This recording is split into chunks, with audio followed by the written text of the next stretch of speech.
Friends, मैं ज्योति, आप सबका ज्योतिष किचन में बहुत बहुत स्वागत है। ये आवाज़ आपने कई बार सुनी होगी, लेकिन आज फर्स्ट टाइम मैं आपके सामने आ रही हूँ। रीज़न भी ऐसा ही है, हमने ज्योतिष किचन जो है वो नए वेंचर में शिफ्ट कर दिया है और इसी बहाने मैं आपको इंट्रोडक्शन दूंगी Samsung twin cooling plus refrigerator का। तो सबसे पहले हम इसके फीचर्स देख लेते हैं। आप देख सकते हैं सैमसंग वालों ने 10 ईयर्स की इसकी वारंटी दी है, साथ ही साथ पावर सेविंग गाइड जिसके लिए 3 स्टार्स मिल चुके हैं। ग्रॉस वॉल्यूम है 470 लीटर्स और नेट जो है स्टोरेज आप कर सकते हैं वो 440 लीटर्स है। इसका जो टोटल वेट है वो 70 kgs है और इसकी जो टोटल हाइट है विथ डोर वो है 1825 mm। वो कहना चाहते थे कि हम यहाँ पे किसी कंपनी का या फिर किसी अप्लायंसेस का ऐड नहीं कर रहे हैं, हम आपको बस दिखाना चाहते थे कि ज्योतिष किचन में जो भी इलेक्ट्रॉनिक्स या फिर अप्लायंसेस यूज़ करेंगे तो फिर आपको इजीली इसके रिव्यूज दे सके। तो चलिए शुरू करते हैं Samsung twin cooling plus refrigerator का अनबॉक्सिंग और उसका डेमो।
सेक्शन आहे ज्या गोष्टीचा बदल करायचा, चॉकलेट आईस्क्रीम असेल इथे स्टोअर करायचं, हे कुलपॅक दिलेलं आहे.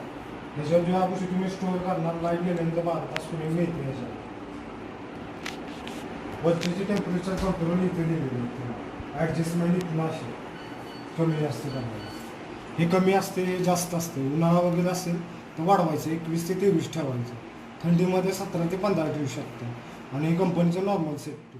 रिफ्रेश रूम आहे. मासमध्ये आता काही तुम्ही खात नसाल, दुधाच्या पिशव्या असतील इथं स्टोअर करू शकता. व्हेजिटेबलसाठी इथे दिलेलं 7 दिवस फ्रेश ठेवायचे असते.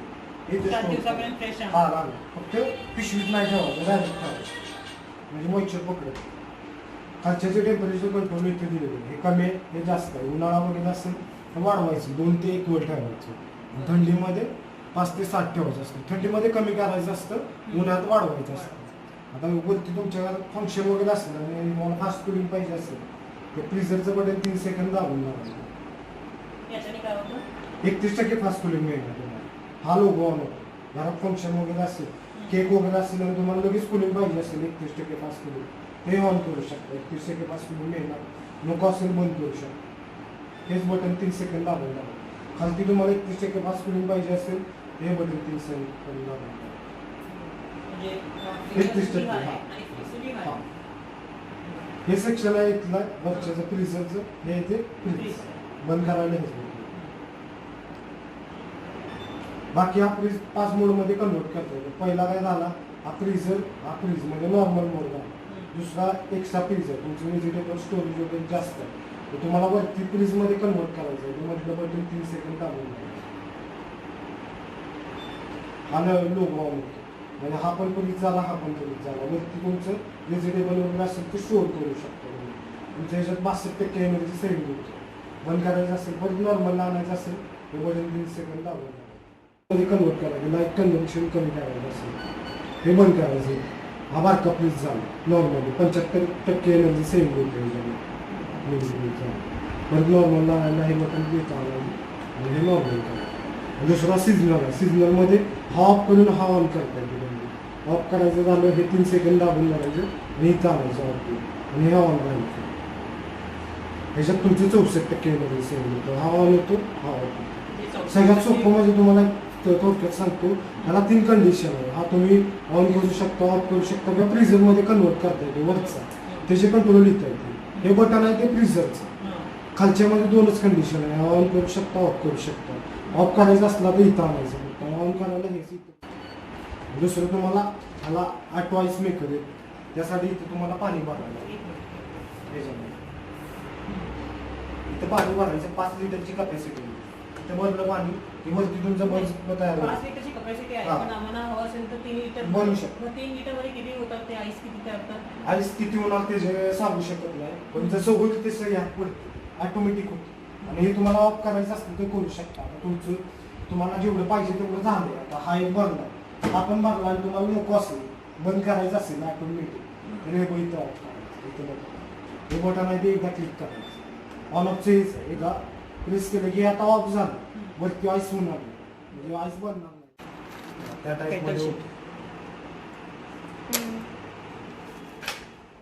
एक्स्ट्रा करू शकतो. आणि हा अलार्म कशासाठी वापरतात? हे डोअर्स आहे, डोअर ओपन आहे ते दाखवतो, कुठलं डोअर आहे ते पण दाखवतो. असं ब्लिंक सेन्सर आहे, सेन्सर आहे, पण किती वेळ नंतर तो अलार्म द्यायला? एक मला वाटतं 2-3 मिनिटानंतर दाखवतो, लगेच नाही दाखवतो.